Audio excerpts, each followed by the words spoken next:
Hello and welcome back to the Blue Podcast Network. This is the Road to the World Cup show. Last time we left you with analysis after the October international break, albeit we're back here today looking at a plethora of matches for the November international break. My name is Lenny and I'm joined alongside Reese, Callum and Faith. How are we? Yeah, I'm ecstatic. Had a great weekend. Yeah, looking forward to upcoming fixtures in international football for the World Cup. It's going to be good. Did your good weekend help by West Ham winning? 100%. You were there, of course. I was there. Absolutely brilliant. couldn't top or anything else. At this moment in time, 10 additional sides from the October international break have qualified and booked their slot to Canada, the United States and Mexico. So that takes the grand total up to 28 as of now. If we look at CONCACAF, the three host nations, Canada, the United States and Mexico have already qualified. In terms of CONMEBOL, South America, Argentina, Brazil, Ecuador, Uruguay, Colombia and Paraguay have already qualified, with Bolivia going into the automatic qualification slot into the playoffs. Only England so far have qualified into the UEFA slots. There are still 15 more to be filled up there. In AFC, Japan, Iran, Uzbekistan, South Korea, Australia, Jordan have qualified, and now alongside Qatar and Saudi Arabia, who qualified in the October break in the later playoff stage. In Africa, in the CAF qualifiers, all 9 nations have qualified that can qualify directly, that being Morocco, Tunisia, Cape Verde, who are debutants, as well as Egypt, Senegal, South Africa, the Ivory Coast, Algeria and Ghana, and New Zealand have qualified from the Oceania qualifying campaign. We'll start off looking at a few friendlies, just so we can touch upon a few nations that won't get spoken about in terms of qualification today. Brazil versus Senegal takes place at the Emirates Stadium. What's gone wrong for Brazil, however, in recent years? I just don't think the quality is there for Brazil. What there was before. You know, there's no Neymar there, for example, anymore. And I think there's still this debate around who should be the starting striker for Brazil. Should it be Pedro? Should it be Richarlison? Should it be someone else? I'm not too sure. I think that's the problem. They've got the coach there now, in Ancelotti, who, if he's got the squad underneath him, surely would be favourites. But I think that's also been a massive issue. They've had so many different coaches change over the course of however many years. And yes, you might have the team, but they might not gel well. So it's all just might be like a little bit disconnected with all of themselves, and a different coaches coming in every other year, which isn't going to help confidence at all. So how much can Ancelotti improve this Brazil side? In the past, they've had Fernando Diniz as a interim manager. They've had Tite, who was also in charge. Now they've got Ancelotti, which is by far their biggest name they could possibly get. Is he the answer for the Brazilian national team? I don't know. I think he should be. You know, the quality of manager is, he's one of the best managers of all time, you can argue. And he should improve that side. He hasn't managed for too long now there, has he? How many games has he done? No, I think he's been in charge 2 months now. 2 months. So I guess, you know, there's still a long way until we have the World Cup. And I guess these games are he's going to try and do whatever he needs to do as well. But yeah, I feel with the quality of Ancelotti, I think as head coach, I think that he should improve that side. I don't think there's any reason why. I'm saying there is still bits of quality in that side. I think defensively, you got Gabriel Marquinhos, two one of the best centre backs in the world. So defensively, in that way, they are pretty strong. I reckon going forward, they're amazing. They have Vinicius Junior, they have Martinelli, they have a lot of very good wingers, Rodrigo. But the thing is, when it's coming to defensively, they have 2 solid centre backs, as in Marquinhos and Gabriel, as you mentioned. But their full backs, their backup centre backs, they haven't got the most strong. They haven't got the strongest defensive. Who's their midfield 3 in that team? Because is off the top of my head, I can figure Paqueta in midfield. But yeah, I say, but yeah, again. Yeah, I think of it. Going forward, they are great. I just think maybe that's a problem with that number 9. But for me, I don't think they've had a proper number 9 in years. Anyway, I don't think so. So actually, me saying that, I kind of go back on that actually a little bit, because you know they've done well in the past in tournaments without having to have a striker. But I guess again you have the quality of Neymar, who's Vinicius Junior, Rodrigo, great players, but nowhere near the level of Neymar. And I guess you can help get out of trouble and things. So yeah. But is he not starting to have his day? A little bit like he's getting old now. Yeah, so you're going to of have course. to start playing the younger people to get them there. In my opinion, I do reckon that Vinicius Junior is a better player than Neymar. What? Like, what do you mean, like now? Yeah, right. I mean, not current. Like, I reckon give him, because he's quite young. You believe he can have a better legacy than Neymar? Yes, exactly. Really? 100%. Because No. in my opinion, I think Neymar's a bit overrated. No, I can't. No. Faith, what do you think of that? No. I can't say I agree too much. No. Yeah, I mean, I don't really have an opinion on that. I mean, I've seen what his legacy is. I know how he's played and everything. Was he PSG yeah. with the trio and everything? That will always be. So do you know Vinicius Junior? Do you think what Neymar did in that Barcelona side with a Suarez and a Messi, that great team? Do you reckon Vinicius Junior would have done the numbers that Neymar did in that squad? Yes, 100%. I mean, obviously they have Mbappe. He has Mbappe next to him and Rodrigo, but I'm sorry, Mbappe, one of the best strikers in the world, if not the best. But the thing is, he hasn't got the likes of Messi and Suarez. And in the midfield, he hasn't got the likes of Xavi, Iniesta, Busquets. There's still quality in that move, and there's still quality in that Real Madrid side. No matter if they're doing poor or whatever, there's still quality in that side that they should be doing better than they are. Also, we're going away from international football now, anyway. But Neymar is 3, 4, 5 times the player that Vinicius Junior is. It will never be anywhere near him. Fair enough. At all. Yeah. So if we move on from Brazil to Senegal, if you look at their side, of course, we spoke about it last time, how far could they go in the tournament? I think you look at their squad now, and some of their players are the best players in their respective squads. You look at Ndiaye for Everton. That's just a player. He's doing very well. I think they can go quite far. I'm backing them. But at the same underdog. time, do you think maybe the pressure of... I think everyone will be saying they have a really good squad and the expectation is for them to go far. But do you think that maybe at some point, well, I guess, will the pressure get to them and when it comes to the tournament and they won't perform as well because they have the expectation? We get that every year with a team. I always come back to Turkey in the Euros where the expectation... Sorry, but there's always... I remember the year 2020 when they had the expectation that they would go far and they didn't go far at all. They could have... they didn't perform it as well. I do agree. I mean, obviously the expectation it's massive because you see with that Senegalese team they have a brilliant all-rounded team. Yeah.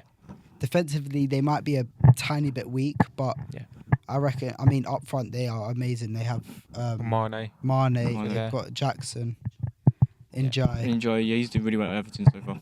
Yeah. So I mean, all round they have a decent team. It just comes down to if they can handle the pressure, as you were saying. Yeah. And I think, obviously, World Cup's the biggest competition in international football. So it's going to be hard for them to keep that or like live up to the expectations. Expectations of being a dark horse. But would you not say that for like going back to the pressure? You'd say that for every team, though, wouldn't you? Especially like us, for example. England being prime example. England, you expect us to get to semi-finals, finals at a push because of how well we've been doing. So if you're bringing in pressure, you can say that for quite a lot of teams. Like you expect France to get to the final. Yeah, but I think in the case of like for France or for a lot of the other teams, there's always expectation for them to go well and do in tournaments. But Senegal hasn't. That sort of expectation hasn't really been there for them over the last few years. So that they're not used to that. Maybe it's their golden generation, for example. And the thing is, if you look at you were mentioning France, England, they've had that pressure, as he was saying. They've had that pressure every single tournament, and it's a camp that know each other very well. Yeah. And they've played with each other for maybe 6 years, 7 years now.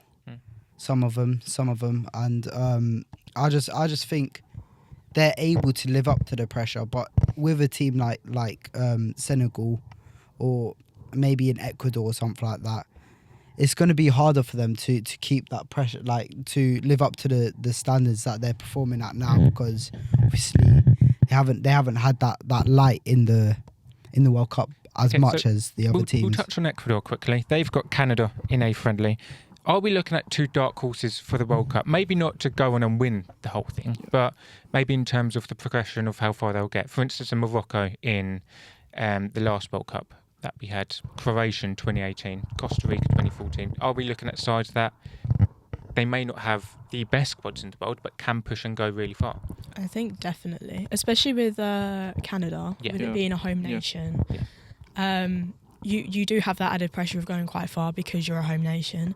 But I think it's definitely improving over there, football-wise. Like the quality is definitely improving. The amount of people that are going to watch it is definitely improving. So I think they can go quite far. And I think especially with the friendly of Ecuador, you would definitely see, like, if it comes out on a draw, you might come out with 2 quite dark horses that will definitely go under the radar compared to other teams. So I think with the friendly, it will definitely see how it goes. I suppose there is a case with Canada because they was in the Copa America, which is of course South American countries, but they brought in a few from North America, and they were in a group with Chile, who won it in 2015 and 2016, Peru and Argentina. They ended up going through second in the group. They only lost 2-0 to Argentina, and then they advanced and got all the way to the semi-finals. So they've got the quality there, and we can see that they've gone as far there. But then in the Gold Cup a year later, with all due respect, lesser nations in terms of their maybe FIFA World Cup rankings, they did not progress as far against lesser opponents, because the only team that beat Canada in the Copa America was Argentina. They faced each other in the semi-final again, and Argentina went through. And you could argue Canada, if you were watching the game, was probably the better side in both matches. Yeah, to be fair, I mean, with Canada, they have a few outstanding players like Buchanan, like your Jonathan David, like your Alfonso Davies, if he is fit for the World Cup, because he's quite a injury-prone player. So, I mean, with the likes of those, like, it can go far. It's about if the rest of the team can perform with them. So it's gonna be one of those where you have to see where the team's at before the World Cup to really tell if they're a dark horse or not. I want to say something thing with Canada as well. I feel like on paper sort of thing, I think everyone will say the US or Mexico, because Mexico, I think they've been tons of World Cups. They kind of have a good, like, they were never present at the World Cup. Yeah. And America, it's America. They have good quality players as well. But like Canada are going to go underneath the radar. So if we could kind of go back to pressure sort of thing, I guess they can maybe go under the radar. And I think they would be the best team out of all the host nations. I also think Justin Marsh. I do like Justin Marsh. Yeah, I like Justin Marsh. I know he obviously didn't end too well when he was at Leeds, but I thought he spoke really well. I thought the way he sees the game is pretty good. Is that not what you want from a manager, though, at a nation like Canada, where maybe there's not that expectation or pressure, but someone that can speak well, someone that can get the nation together and push forward? Maybe we saw that with Southgate in a way, where, of course, with England there was a lot of pressure, but coming out of the dark years in which we were elimination in the Euros, you get a manager like that speaks well, speaks the truth. How much can that help? Something so small in terms of clarity to fans. Definitely bring more people in, like, especially when we had Southgate, it brought the country together 100%, and I feel like he can do that with Canada. He'll bring everyone together, and I don't know how big football is over in Canada, but it's definitely growing. It's growing in compared to like other sports, like they'll go favour hockey, for example. But I think if you have a manager like that, it definitely brings more people together. It brings the nation together, and it brings more fans in to come and watch the sport, especially the way that football is growing over the Atlantic. It is definitely growing a lot quicker than I think people are making it out to be.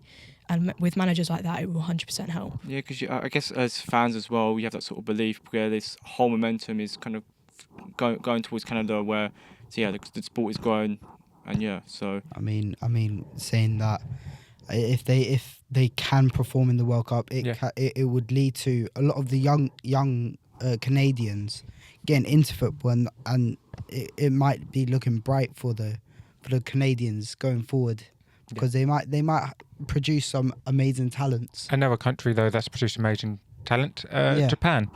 Yeah, very true. Yeah, no, brilliant. How far could they go, possibly? Because by far they are the best Asian side currently. Yeah. I think they can go quite far, to be fair, because The quality in that side, Mitoma, you still got there. Ito. Yeah, exactly. So Endo. yeah, I think, yeah. and they haven't done too badly in the last. What was it the last World Cup where? Well, they got knocked out to Croatia on penalties Yes. in the round 16, but Yeah. they And did they- advance and they Yeah. They beat were Spain. in a group of death as They well. were in Yeah, the group. group They were in death the and they group topped with, it. yeah, they were in the group with Spain and Germany, wasn't they? Spain, Germany, Costa Rica, yeah. And that last day on that group was mental. Yeah. Where literally every team was literally getting knocked out at some point, which was Yeah. crazy. I do feel like Japan, for me, I don't know if it's just for everyone else, but I feel like they're a little bit of like a little bit of a favoritism towards them. Yeah. I kind of do like that. I want to see them do well. I think they kind of represent really well. I think for a nation, they're not kind of seen as like a massive footballing nation. Yeah. But yet they've got really good players. I think the fans are some of the good fans as well. Yeah. I think just generally in sports as well. I think we see it at Formula 1 as well, where their fans are 100%. crazy. And I think with Japan as well, once they're like a sort of a nation where once they are properly into something, they will They're proper absolutely into it. push it. And yeah, I hope they do well. I want to see them do well. Can they go far? I think they can go far. I think why not? There's 48 teams, so I guess in a way there's going to be less quality in the tournament as well because there's more teams going through. So yeah, I think there's more opportunities. I think definitely out of all the Asian teams, I think they are the best. Yeah. And I think they'll go and do it. I think they're going to do well. So now we'll touch on the next stage of the second round of CAF qualification. So Nigeria, Gabon, Cameroon and the Democratic Republic of the Congo have advanced. They finished second in their group, but they were the 4 best second place teams. So they go into semi-finals in a neutral venue in Morocco. Nigeria take on Gabon, Cameroon take on the Democratic Republic of the Congo. Now, the winner of those 2 matches, of course, will go into the final, and the winner of that will not be granted a direct slot into the World Cup. They'll be given a slot into the playoffs. Wow. Then they'll have to win that and advance from there. I feel like there's so much just to get, like so many hoops you got to jump through just to qualify. I'm a little bit like, do you not just do one tournament and then the winners of that progress through? Like it should be the same everywhere because it's just you're gonna burn your players out by the end of it, and you're gonna have no team for the actual tournament. Yeah. But who looks the strongest out of those sides so far? Honestly, in my opinion, Nigeria, they have such a great team. You have the Premier League players in there like Iwobi, you have Calvin Bassey, you have your Chukwueze's in there as well. He's a good player. Yeah, exactly. Osimhen as well. Osimhen. Exactly, and you have your. It's great all-rounded team. Defensive, you've got your midfield, you've got great attackers. It's a great all-round team, and I reckon they're the proper dark horses of the World Cup. Honestly, I see the Eagles flying through the World Cup. I reckon they could get far into the knockout stages. And I think we need to see their nice kits in the World Cup as Yes. well. I do. We definitely need that as well. Talk about nice kits. I do like that's why I like Japan, because they always bring out That's true. nice That's true. kits as well. That's true. There's always a purple kit in there somewhere. Yeah. It's quite nice. And then Cameroon, any thoughts on them? Because again, they're ever present in the They're World Cup. not as strong as they used to be. Yeah. Like they have decent few players, but they're just getting on now. They're getting into their 30s. I don't think they're as good as the other teams that you have mentioned. Yeah, I agree. But with one or possibly both of Nigeria and Cameroon missing out of the World Cup, does this demonstrate how far African football has progressed? The fact that these such strong nations have not qualified, or does it maybe suggest more that nations such as Nigeria and Cameroon aren't as strong, and that maybe football hasn't progressed as quickly? It just hasn't progressed in those countries at the given rate. I think it's a mix of both. I think because you have these other countries in Africa that have progressed and have done so well, you can see that football is definitely developed. Yeah. But in places like Cameroon, I don't know, did it start off really well there? And then they've qualified for the most World Cups out of any African nation. Well, then, in my opinion, that's kind of like, we started off well, everyone else has caught up. Yeah. So it's now they're having to work twice as hard to beat everyone else. So I think it's a bit mix of both, really. Well, in my opinion, I think it just shows that a lot of progression in Africa, because you have your debutants like Cape Verde. Yep.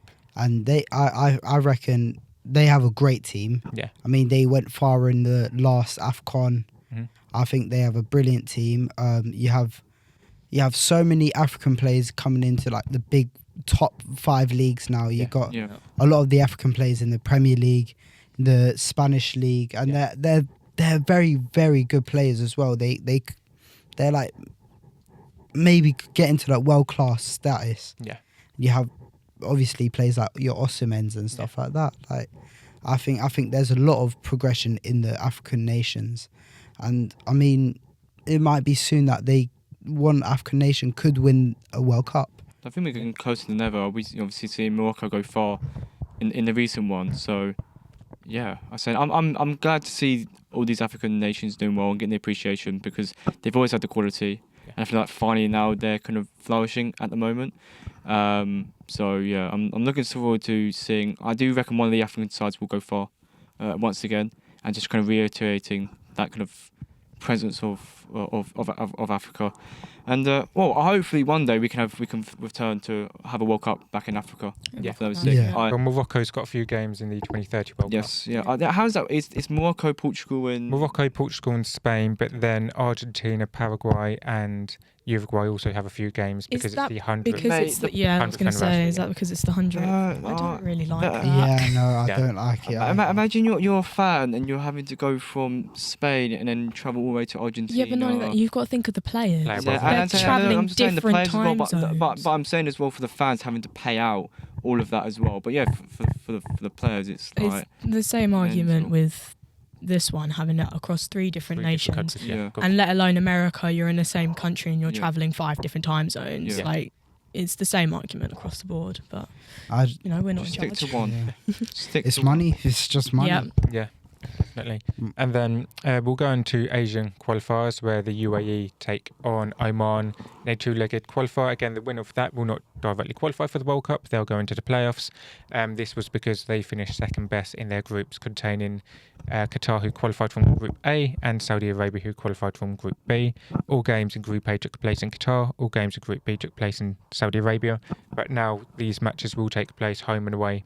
The first games will take place in Abu Dhabi. The second lot will take place in Muscat in Iraq. We'll go into UEFA qualifying. We spoke about maybe some countries not being as strong as what they were.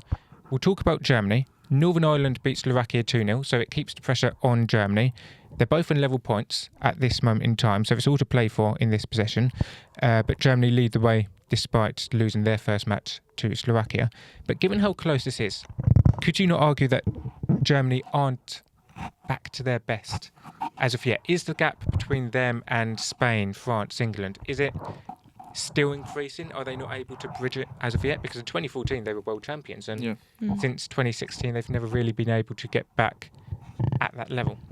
I disagree and agree at the same time. I mean, you see all these German players in the top teams. Yeah. Like Wirtz is at Liverpool. You have your Kai Havertz at Arsenal. Yeah.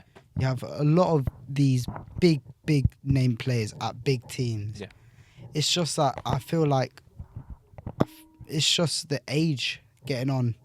Like you have a lot of aging players in that German team, but you also have your young players in there. So it's a mixture of both. So it's a transitional period. Exactly. Yeah. So I don't think they're regressing.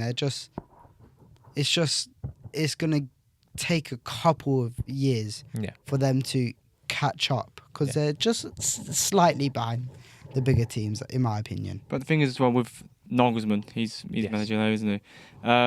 Obviously I can always feel for him. He needs to have a really good tournament with Germany, because otherwise he'll be out. Germany can't afford to have another poor tournament. So can he? I don't think Nagelsmann can use the whole players are getting on a bit as an excuse in that squad. He can't afford to do that. And even though that the players are getting on, there's still quality in that side. Kimmich and Goetze, not Goetze. Goetzka, that's it. Sorry, my God. But yeah, so there's still quality in that side. Obviously, Musiala's been out for a while as well. He's a massive player for them as well. Yeah. So yeah, I'm saying there's quality in that side, but I also think Slovakia are not a terrible side as well. Yeah. And they put up a really good fight. But yeah, I don't think they're as good as when they won the World Cup. Obviously not. That squad was amazing. By far, yeah. I say I think they've had a little bit of drop off in that squad, but I feel like you go into the World Cup. Do you expect Germany to have a good tournament as they always You always should? do expect them to do well, wouldn't you? Exactly, with the quality they have better quality than most nations in that tournament. So don't think there's really too much excuses, and you've got a really good manager there as well. Yeah, and then sorry, no. On that, would you not expect the majority of Europe to do quite well because football is quite massive over here? With 16 slots, Europe's given that because of the expectations and because of the rankings. You would always expect them to do well, but I think what we spoke about previously. Anything can happen. Anything can happen, yeah, that is true. Other nations have progressed much quickly. I mean, as we saw in the 2018 World Cup, no one expected Croatia to get to the final, but they did. Yeah. So it just shows it's the beauty of the sport. Like anyone can get anywhere in that team. In the World Cup, because it's just it comes down to the form. Yes. On the day. But if we're talking about expectations, we'll move on to Group B and Sweden, who are by far not reaching their expectations at all. They've sacked their manager, John Dow Thomason. He was manager of Blackburn Rovers. They've now appointed Graham Potter. How do you see that working out? Strange. Thank goodness for that. Very strange. Of course, he did manage in Sweden with Östersunds. Yeah. He took them to the Europa League. I like it.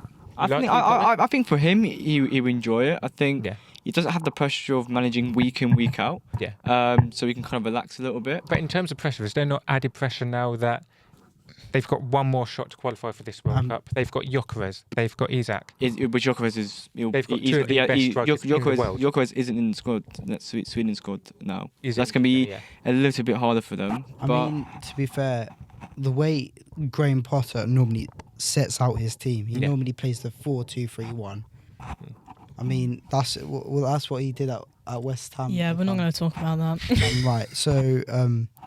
I mean, he doesn't normally play with the two strikers, so I mean, how would he fit both of them in if he's? I said we had this argument last time. Yes. Who do you pick out of Gyökeres and Isak?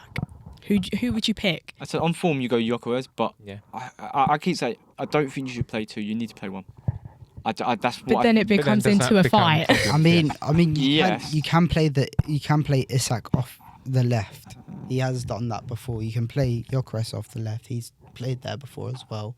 And you see with Gyökeres, he likes drifting off to the left. So, I mean, there is some ways of fixing it, or like just integrating both of them into the team. I think that's the first thing that Potter needs to do. Well, he should have already done it by now, but he needs to go in that squad and go, right, who's my starting number 9? And I'm going to go with that. And make it very clear to both players who is the number 1, who's the number 2 striker, because you don't want it to be a point where, actually, no, we're going to give you both a chance. No, it needs to be kind of like a brutal thing. Yeah. They're not going to make it to the next World Cup, which is, I think, is a little bit... Wait, can they still make it through? They can through the Nations League. Through the Nations League. So, again, they're a massive nation. They should be... When I think about the World Cup, they should be there, and they're not going to be. But I want to get back to with Graham Potter. I like the appointment. I think we enjoy it. I feel like... Do you think it's more beneficial for him than it is for the Swedish national team? Because it gets him out of the Prem. Yeah. Exactly, yeah. And he can have a break. Like you said, he's not managing week in, week out with a Prem team. He's with Sweden. I don't know how it's going to go. Every month, but it's like, international breaks once every month, couple months. He's got time. If they don't qualify for this World Cup and he's still in charge, I don't know if he will be or not, then he's got time to put together a team and see how the team gels and see what works and what doesn't work and what needs to be improved. So I think it's definitely beneficial for both him and Sweden. Yeah. And then hopefully we can, if they don't qualify for this one, we'll see him in the next one. Yeah. I mean, we'll see if he stays in that job for... I think it's only a short-term contract. It's a short-term? Given, Okay. Is that to get him in so they can get them into the World Cup? Yeah, I think it is. Yeah.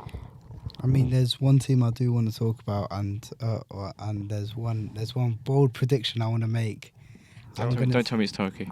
I'm going to say one of the Turkish 2 players, either Arda Güler or Kenan Yildiz, will either get the top assister or top goal scorer in that in the World Cup. In the World, so they'll qualify I reckon we qualify. I reckon. through the playoffs. Yes, I mean we've got we have a. Well, I think Spain are practically already qualified Yeah, by this exactly. route. But I reckon we go through the qualifiers and we're gonna have a great tournament. They'll be knocked out 4th in the group stage. Don't you worry, guys.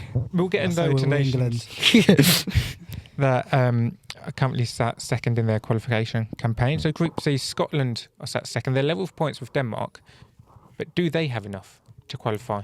Oh, it'd be nice to see another Home nation in the World Yeah. Cup. No. It'd be quite nice. It would be nice, but I don't see it happening.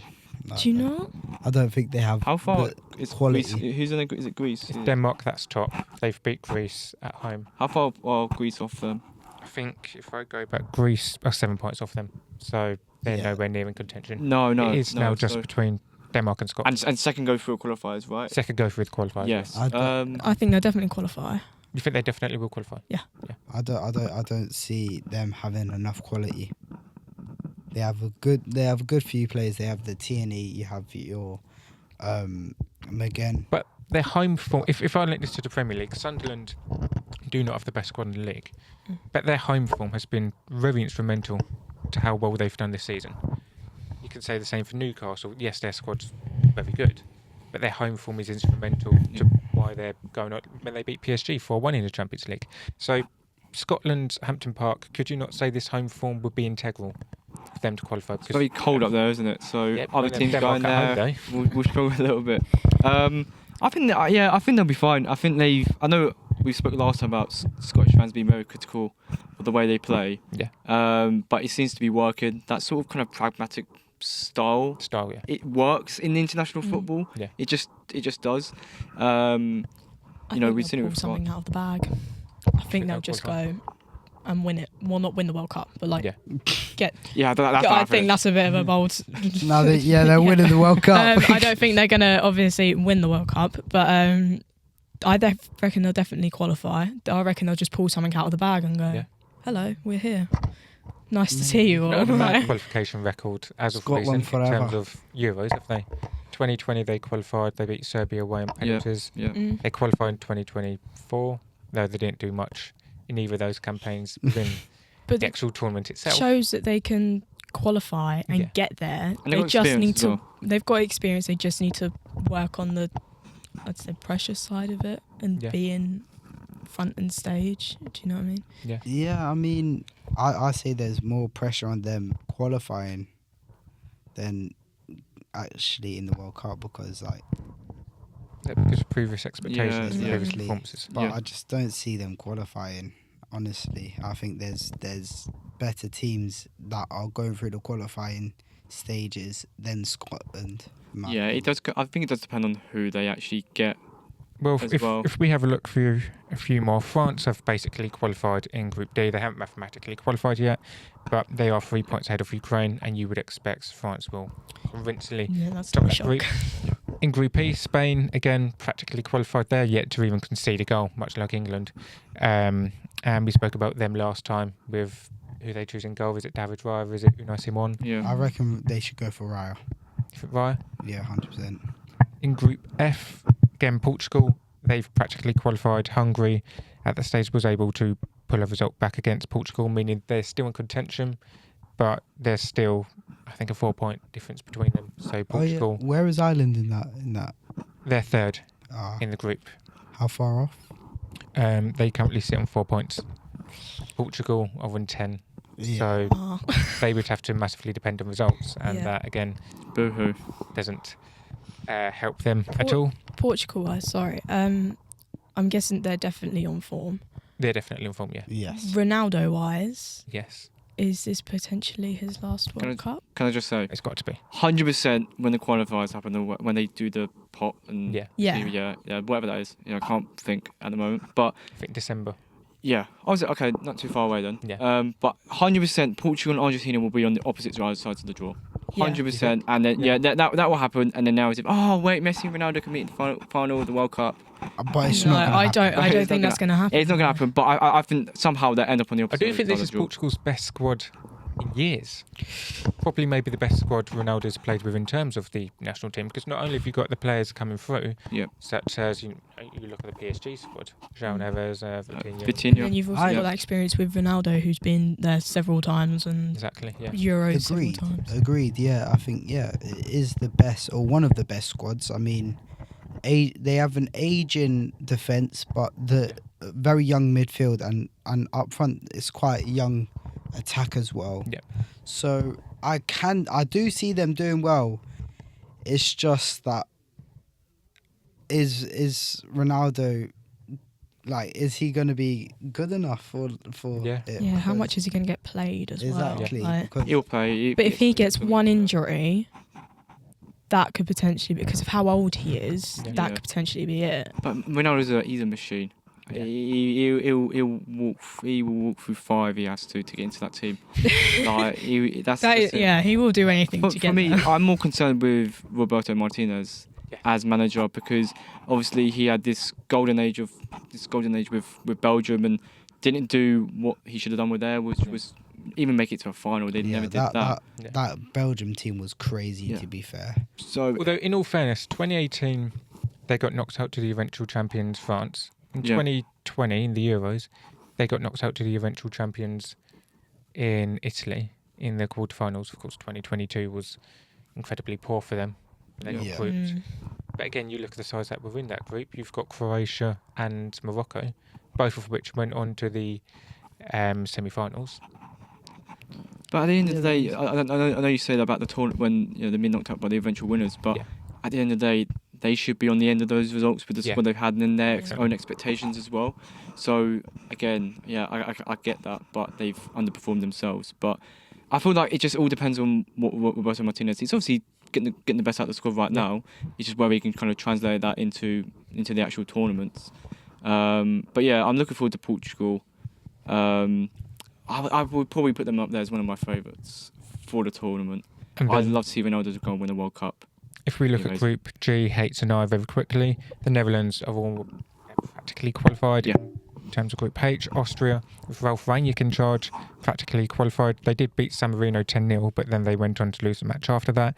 Bosnia and Romania are still in contention. In Group I, Norway lead the way. Italy are second. Norway yet to drop any points. They beat Moldova 11-1 as well not too long ago. So Italy currently in second. What are your expectations for them? Because Gattuso's their new manager. He isn't quite the experienced head. I don't care, because I'm still not over that Euros final. So if they're not in the World Cup, it's not the end of the world for me. But the fact that they won the Euros final in 20, I know it's quite far away now. They should still have that expectation on we should be qualifying for World Cups. They weren't the best squad in that tournament. No. I don't think anyone. Everyone was saying they could win it a month or two prior to the tournament. I think a lot of people saying they're more underdogs than anything than actual being favourites. I mean, I think this year, I think they have a brilliant team. Yeah. One of the best goalkeepers in the world in goal. They've got DeMarco at left back, one of the best left backs. Yeah. Got just a solid all-round squad. I reckon if they do qualify, it's going to be a great tournament for them, I think. Yeah. For me, for Italy, I feel like that when they won the Euros, it was perfect. Yeah. Because I think that was when that squad was at its best. Great manager, Mancini as well. Mancini, great manager. You had Chiellini and Bonucci. That was their last tournament as well, and they were still at their best at their ages there.